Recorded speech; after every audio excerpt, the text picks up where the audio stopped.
And joining me on the podcast, I'm live on video, smart casual. It's Vadim Alexandre, head of healthcare at SP Angel. He's obviously in his home office there, working remotely.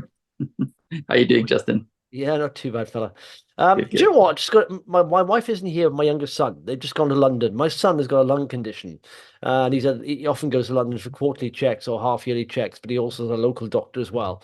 And my wife Megan said, "Oh, we're going up to London to have this test." And I didn't know what kind of test it was. It's a bit like that Polarean she said you mentioned. I thought, really? And that's all. So I didn't realize they were using it in there. And then she's come back with, it's not with Polarean. It's with Siemens MRI, and they're doing a clinical trial on oxygen enhanced MRI. And I'm reading Hmm. these documents here. So you've been asked to take part in a study organized by a professor who's looking at a study team as part of the Imperial College London and the Royal Brompton Hospital. The study is funded by the CF Foundation. And basically, it says improved treatments and better care mean we need new sensitive tests to see how healthy our lungs are. A test called oxygen enhanced magnetic resonance imaging, or EMRI, may be able to do this. It's like a CT scan, but it's two main advantages. One, it does not have the radiation used for CT and X-rays, and B, it shows how well the lungs are performing rather than just showing a picture of the lungs. We have some Hmm. promising early data on the usefulness of OEMRI, but before we recommend using it as regular tests in the clinic, we need to answer a few questions. So they give questions, but it's a clinical trial. So it's very interesting that in two reasons. Oxygen, I don't know how safe for that. Well, obviously, we breathe the oxygen, so it's going to be quite safe, but it's enhanced. It's not xenon gas, which I suppose is quite stable and quite safe as well. But also, my son is like 11, or he's going to be 11 next week. So I know Polarean, it's 12 and above, isn't it? Theirs. They've got passes for. But this just shows how fast technology moves on. I know Polarian's got quite a few years advantage because they've gone through all the clinical phases. But this here is like for patients from, I think it's from ages, I think children or adults with CF. So Hmm. that's Hmm. where it is. So it's quite interesting that there's a lot of competition here. And maybe, within the industry, maybe that's part of why the share price of Palladium have softened. I don't know, because I'm assuming these people, because I made the professor who's doing this, aware of Palladium a long time back. Hmm. And now they're Yep. taking part in this trial. But it's just very interesting how the market's evolving, and like I said, companies with a moat, how long do you have the moat for? Yeah. Yeah, very interesting that, isn't it? Well, definitely. I know that I remember from the years in development for Polarean that there were two other gas technologies. One of them was oxygen. So that's probably the one you're talking about now. Okay. And the other one was helium. And the issue with helium is for whatever reason there was some the, helium was dropped by I think GE at the time, because if you remember Yeah. Polarian's technology came out of GE. It was Yeah. spun out of GE, and then Polarean took control of it. But they had a helium technology which was dropped earlier in the process. So Mhm. for whatever reason, I don't know, xenon seemed to be the first one out of the gates. Yeah. But I know that oxygen was another one. What I would say the difference is, you're right about the mode. It's interesting that this is coming in the pipeline. I think earlier on, Polarean weren't very concerned about oxygen, but Polarean got to the, if you like, clinical approval, and this one is still in clinical trials, right? So there Yeah. is a difference there. Yeah. In terms of the indications, it's interesting. Look, I haven't done a review of the oxygen technology in terms of what other clinical trials they're doing, but yeah, it seems like what you're describing is one indication in pediatrics, whereas if you look at Polarian's approval, it was pretty much across the board. Not in pediatrics, you're right, but Mhm. it was for ventilation use. So that's a very broad indication. Okay. Yeah. Now I know that Polarian want to go after a second indication, which is not just ventilation. Ventilation means seeing what part of your lungs ventilate, right? So Mhm. if there's an obstruction, or if there's a part that's affected by some kind of constriction, like asthma or COPD, um, ventilation tells you what part of your lung is getting air.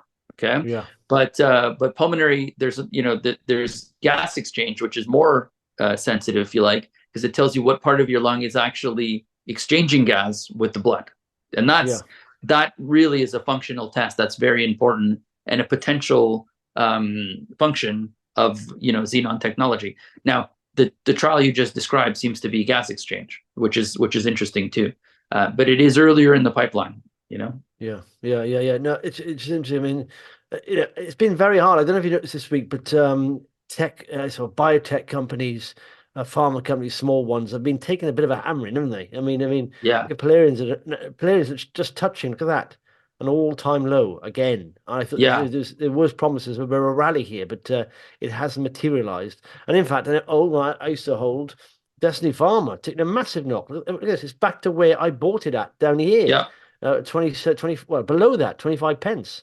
And yeah, so there's a lot of, there's a lot of selling off going on. And I think it's maybe the market's a little bit rattled because there's a couple of like Redex and C4XD have delisted. So you see a lot of yeah, these companies who are pre-revenue loss making, and especially if you're a high cash burn company, which I don't think Destiny Pharma is particularly, but I mean I know C4XD were. If you are a high cash burn company, it's difficult to raise that amount of funds, isn't it? And that's holding your mhm, valuation down.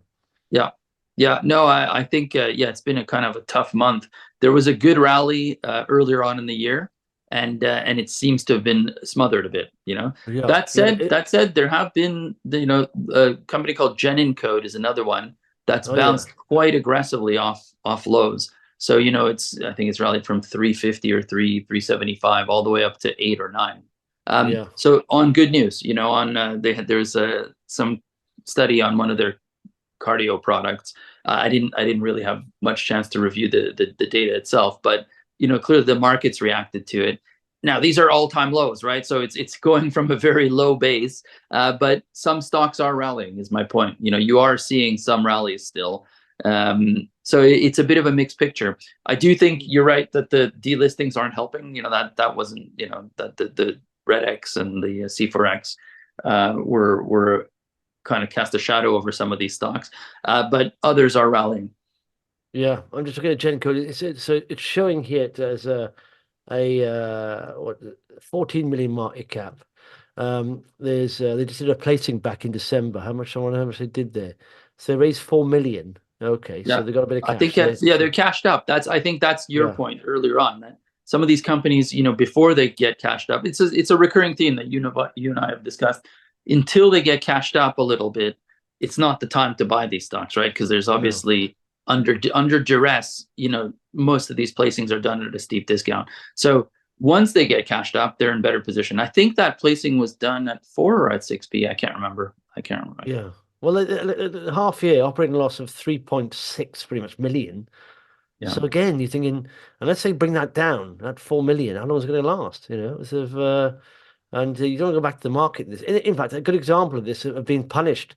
There was rumors apparently on bulletin boards of Roquefort Therapeutics in sort of cancer area, and look at that. There was rumors. What happened there? Was there a placing? Is that because that was just No, days ago, right? yeah. In fact, there was apparently they said that they came out today with an announcement. I mean, this is the first I've heard of it, but I don't even look at bulletin boards to be honest. But response to share price movement. Now, this is you Okay. can't win when this kind of thing comes out because first of all, it says a main listed biotech company focused on developing first-in-class medicines, high value, high growth oncology market. Notice recent bulletin board speculation about a placing that the company may be undertaking. The company recently engaged advisors to commence a process of market soundings in relation to a potential fundraise. However, in response to incorrect bulletin board comments regarding speculative placing price and resulting unusual price share movements, the board has decided not to proceed with any potential placing at this time. But the thing is, it is like, if you need money, you need money, So if you've gone out looking for a placing, I mean, in this situation, and I do think this the functional market here. If a company is going for placing, like in Australia, they should Mhm. spend, stop trading in the stock because you get Yeah, into a downward spiral of speculation pushing the share price down, and then maybe you had a pre-agreed price for the placing, and you can't do that anymore because it's gone below that. So there needs to be something sorted here, doesn't it? Because it's affecting companies, potentially very good companies from raising the money they need to conduct the operations they need to become, a successful business. So yeah. I just think what's your thoughts on that? Would you think that suspension is because sometimes you have the silly situation where you're a company that's dual listed in Australia and AIM, and they'll suspend in Australia, and people think, oh, and the shares of AIM will drop, and they can't on the ASX. It's a very odd situation. It should be one rule for all, I think. It is that is odd. I mean, those are unique, dual listed. I don't know. I don't see that. I don't see many Australian companies, but overall, it's an idea to suspend. It is. The problem with suspensions is that in a part of having an open market, listed, company, is that you're supposed to be able to trade effectively at all times. Suspension is kind of, uh, it's a block to all other shareholders. Do you see what I mean? So, unless you're offering that stock to all shareholders in the company through an open offer, then you're kind of cheating on some people if you suspend the stock. Do you see what I mean? Yeah, I see what you mean. But when you have, but first of all, I mean, if it was inside information, it shouldn't be Yeah. shared. It Yeah. has been. And so Yeah. that's someone breaking the rules. So in that situation, I think there's a special situation where we're suspending because we can't carry out a fundraise because people are being, leaking news, which is illegal. And No, so, I you know, understand why you're suggesting it, and I yeah, agree. I mean, it would be a nice mechanism because then the price is fixed now, yeah, and until a placing is complete, and then fantastic. The yeah, problem though with suspensions though is that, let's say it's suspended for supposedly a week. What if it takes 3 weeks? What if it takes 4 weeks? You know what I mean? All mm, of these other players that are involved in the stock are just stuck. They can't do anything, right? So it yeah, punishes everybody also at the same time. I know where you're coming from. It mm, has inadvertent or adverse consequences that suspension. I know that most exchanges kind of loathe suspending stocks, right? Because the whole point is you're supposed to have a free and open market at yeah. all times. So when you suspend a stock, it's a private company for that period, right? Yeah, Which yeah, is no, I not understand. not the I understand. spirit of an Yeah. open market, But I understand, but it's a great discussion. I understand completely that you should be allowed to freely trade in it between the hours of 8 and 4:30. But like I said, if you get something where the function is breaking down, like I said, leaking news and all that stuff, that's a special situation. I think there's a rule in AIM. Someone did say once, a company I interviewed with listed on both, saying there's not the rule in AIM. You can do that. You can do it on the SX because there's a rule in there. And so yeah, maybe I think in special situations where, because essentially it prevents companies from doing what, especially junior companies, pre-revenue or loss-making companies, doing what they came to the market for. So yeah. if they can't do that, they can't carry out that function. There's no point in them being listed. So they may as well delist, and that will affect the market. And so if that's what AIM wants, then don't amend it. But I think if you want to have a market where stocks don't tank and they can't raise money, they delist because that's what will happen in the end. I mean, especially in this environment, we're seeing so many delistings. So it's Yeah, no, mm, look, I find it interesting, like you say, there's a precedent in another market with, the ASX. So yeah. that's, that there, these markets can learn something from each other. So I don't know the minutia of the rules there, but surely it works because Yeah. it's an established market. So, maybe they can learn something from them. Yeah. Yeah. And it's been a tough market of late because I don't know if you're probably over this, but there's, I think it was like someone, I was listening to something yesterday and someone said initially they were thinking that interest rates would start coming down back into 2023. Yeah. And then they said it'll be the first quarter of 2024. And now you're getting sort of Fed, sort of people, members of the Fed saying if inflation keeps coming on like this strong, we won't be reducing interest rates. So the market's had a bit of a rollover yesterday. The Dow was down over 1%, I think. Yeah. And that's happening. So this is largely why I said when the environment changes, you've got to change your investment thesis a little bit. And so and I know yours has as well, but it's going back like sort of 2 years. 80% of my portfolio is loss-making companies because money was cheap, it's easy to raise, Yeah. and when that happens, the forward potential is built in, and that's where aggressive rises happen. But now, I mean, so most of my stocks I hold are, profitable. I've got a few sort of loss makers, but they got cash. But I think that's the way forward for a while. And even if we start reducing rates, if it's this year, because they were penning in 3 reductions this year, they're now Mhm. saying there may not be any. One of the Fed members said, then it's going to be hard. They're not going to come down fast either. So I think you've got to, readjust your portfolio a bit. Yes, have high potential stocks in there, but they've got to have cash. But when they don't No, have I cash, like completely Roquefort agree. there, I so, mean, and Roquefort, that's exactly like what you and I have yeah, been discussing for literally for 2 years now. This downturn seems in small cap stocks has been very long. But yeah, so I've moved started to move into the mid caps about Mm. about that time, about a year and a half ago. And Yeah. companies like, because you just want exposure to some of those. What I considered, a lot of the UK mid caps are still cheap. Yeah. They companies that we've discussed here, like AO, like Deliveroo, which are the ones though? EasyJet. Those are Yeah. all stocks that I own that I like, and they just got so smashed by the downturn that they were due. Well, in EasyJet's case, it was due to COVID, but they're recovering, and they're recovering nicely, and they're businesses that have huge revenues that aren't recognized at these prices, in my opinion. So yeah, I agree with you. You want exposure to some of these companies that where I find globally is I find UK mid caps are completely not priced. They're not priced to there's been a rally in global markets, and UK mid caps just haven't reflected that yet. And I think there is genuine opportunity in that space. Back to your point about cash generating businesses, and some of them weren't. They were loss making, and that's what the downturn hit them hard. The cost of living crisis, the post COVID high inflation environment. But they are recovering because they're big enough businesses to weather the storm. Not all of them. Some of them, it's still been painful, like the ASOSs of this world. That's there are problems, and I haven't picked all right across the board. But there are clear, in my opinion, there are clear advantages to some of them. Yeah. I mean, there's a world there. So we broke up last week, and it's still above that line, which is quite nice. Well, you and I were talking about that last week. You were saying if it could just break over 100 and stay above, it's done exactly that. You're absolutely right. That was the resistance point. It just broke through it. Now let's hope it stays above that resistance point the other way around. I want to bring your attention to a company I hold. It's not. I actually checked on several providers today for RNSs. I thought, what's going on here? Why isn't there any RNSs coming out? There's very little news out today.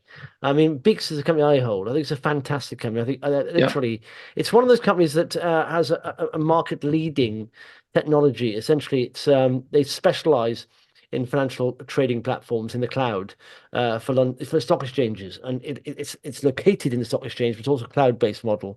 And now there are very few people who specialize in this, and I think they've got New York Stock Exchange assigned them, so one of the biggest groups of all signed up with them. And New York Stock Exchange, they were white label list to any trader platforms, they want low latency trading platforms in the cloud.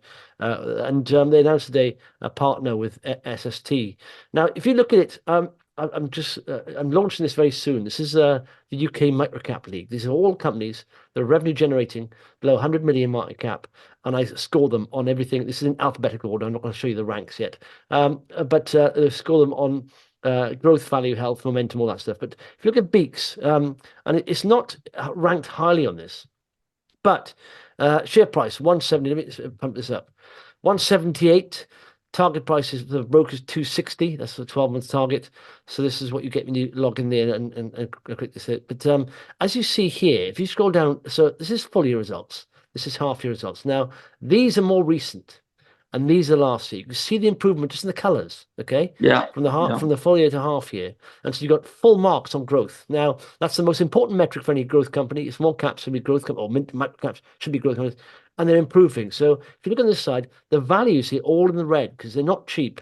5 times sales, but look at it slowly coming down because that's last year's results. This is to June last year, so we're literally almost a year out from that, and they've landed some big contracts since, and so the health is all good. The only question here is the value. But if you scroll down and you got a forecast, you can see revenue beyond 2024 is 34%, 32%, 40% next few years, and look at the margins. The EBITDA is going up. And so from 8 to 10 to 12 million EBITDA, operating 4.3, 6.1. And then you realize you scroll down and look at the value going forward. You think a PE of 32 for next year, down to 21 pretty much, and then 17. I think that'll get even lower because they are signing up and they land and expand. So literally the deal, first deals with exchanges, then they expand those agreements. But it's very interesting. Do you find that it's not a bit overpriced now? I mean, don't get me wrong, but everything sounded good until the PEs. You see, the PE ratios are still quite high, and they're not coming down. But this is a company. Well, this is a company that, I mean, if you look at it, I mean, if you look at the forecast there, this is the company now going up. It will be what they are literally. So they are 3 times sales on this year's results when they come out. Pretty much. That's not a lot for a company now. Just going profitable, and they reckon is the best in class. Amazon are in the cloud. Amazon are the big players in the cloud. And there's rumors if Amazon want to specialize in finance, which they don't, they'll buy these companies because this is the best out there. They are, like I Okay. said, when you have a company that's being Yeah. signed by the It's biggest stock just exchange groups in the yeah, world, yeah, then yeah, there's no you could value this on even in America probably 10 times sales because now they're yeah, going profitable. They'll never go back to the market. What's also like is the CEO and founder owns 33% of the company. So okay. he's literally, skin in, and it's just improving. If you look at some of the contracts they've announced, just, I mean, it may have a little pullback now and again, but the growth is non-stop. I mean, this will grow as well. Of 2026, they land more contracts, and I guarantee that'll be over 20%. So the growth is non-stop, and the valuations will come down if it stays where it is. But I think it's a company worth keeping your eye on. Beeks Financial, I think it's one of those leading companies that will be a blowout winner in years to come. It'll be like I've just seen that. I mean, when you land in the biggest stock exchange group in the world and several others, then you think they've got something special, because no one else has got that. Why wouldn't they sign with Amazon? Yeah. The And largest that stock top exchange. line growth is really strong here, indeed. Yeah, It's good to see. yeah, It's yeah, 30% plus, so that's very strong. yeah. And not only that, the good thing is, you see, when you get growth and margin improvement there, Yeah. then you get re-rated. And then it goes up even further. And then you get institutions coming in even more. In fact, there's institutional demand recently, apparently, because Gordon MacArthur, the CEO, he had about 37%, but he sold 5% to an institution. So yeah, I think it's quite tightly held. But I think it's a company worth looking at. Like I said, the share price has rocketed. I bought here on this contract news, and it's just shot up. But I think it will have that 180 level, 182 bit of resistance there. Then I think they'll release the results this year and say, wow, that's a marked in. I say all you need to do is compare, the half year and how much more of improvement that Yeah. is compared to Yeah. last year's, and so Yeah. basically double that pretty much, and so it'll be a massive improvement on last year. But yeah, it's one of those. Look at that. Look at that. I love that 200-day moving average. A couple of times it broke it. I mean, it's not even back to these 2022 highs there, but and they're a lot better company now. Um, but it gapped up above a 200-day moving average, so always a good sign. And then you can see that next day, a little bit of a pullback, and then powering on ahead. So it Mm. may have to go sideways because tried to break this 180 level quite a few times. But I think longer term play, what's sort of like here, it's growing, it's a market leader, and I think it's probably a takeout target for someone like Amazon. But to do some research on that, honestly, it's worth looking at. I mean, there's presentations on their website. Gordon MacArthur, CEO, is a very approachable guy, and they've got their head switched on. I do like him a lot. As you can see, I'm a holder. I'm biased. Don't just buy them, everyone. If you're listening and thinking, because I'm in down here. So if you get in down here and it rolls down a bit, don't blame me. But I'm saying long term, I think it'll carry on powering away. But it needs to consolidate because, like I said, it's had a fast rise over a short space of time. But I do like it a lot. I like it a lot. Have you bought or sold anything, Vadim, recently or not? No, not really, actually. I'm just waiting to see the final shakeout of this downturn, which is, Yeah, we've had too many false rallies. yeah. So yeah, I've been quite quiet and just sitting on my stocks. This is aim. Yeah, I mean that's the best thing to do sometimes, isn't it? That's aim. I mean, I'm not. I'm looking at averaging up on stocks. I want to average down because they can go down further. But I mean, if they start Mm. performing out, as aim is, it's still not above that sort of that's 15% above the low, but that was like 765 on AIM. Back when was that? In December. So we had a nice rally. Look at that rally. Wow, from October. That Yeah. was a good Santa Claus rally. And now it's going sideways for a while. But Yeah, yeah, and something. that, I mean, Yeah, we are due. It feels like when you look at that chart, I mean, this is meaningless and same predicting the future, but it kind of the momentum has faded, but it does. It's yeah, exactly at these moments, and you see stocks like the one you just described, and GENincode being another one. You see stocks break out, and when they do, they're aggressive. 2-3 time yeah, returns very quickly, yeah, yeah. and that's what powers the next big rally, right? So it feels like Yes. if you look at the zigzag up, provided we're not wrong and there's some macro event that takes us all down again, but interest rates are going to come down. That's still the forecast, and everything seems to be powering up for the next bigger, like the October to December rally that you have there. The next Yeah. move up feels like it's coming. Yeah. So but that said, I am not buying stocks. I might dabble in one or two in anticipation of that next rally. Yeah, I mean, if you look at that, it's from October to December. So the start of October is that. So November, December, 2 months, 2 or 3 months rallying. You need 2 or 3 months of consolidation, pretty much. And yeah, maybe it'll take a little bit of time, but I think this job figures out today. We'll see if America. It's down to the American economy. I mean, there's some people saying it is showing signs of weakening, but then other people saying it's not, and the consumer is still very strong. So that's the issue, isn't it? And let's say if the American, the trouble is the markets are rallying as well. It's the trouble. You want to say stop spending, Americans. Will you keep your cards in your pocket? Anyway, Vadim, good to chat to you. Have a nice weekend. We'll speak to you next Yeah, week. you too. Take care, Justin.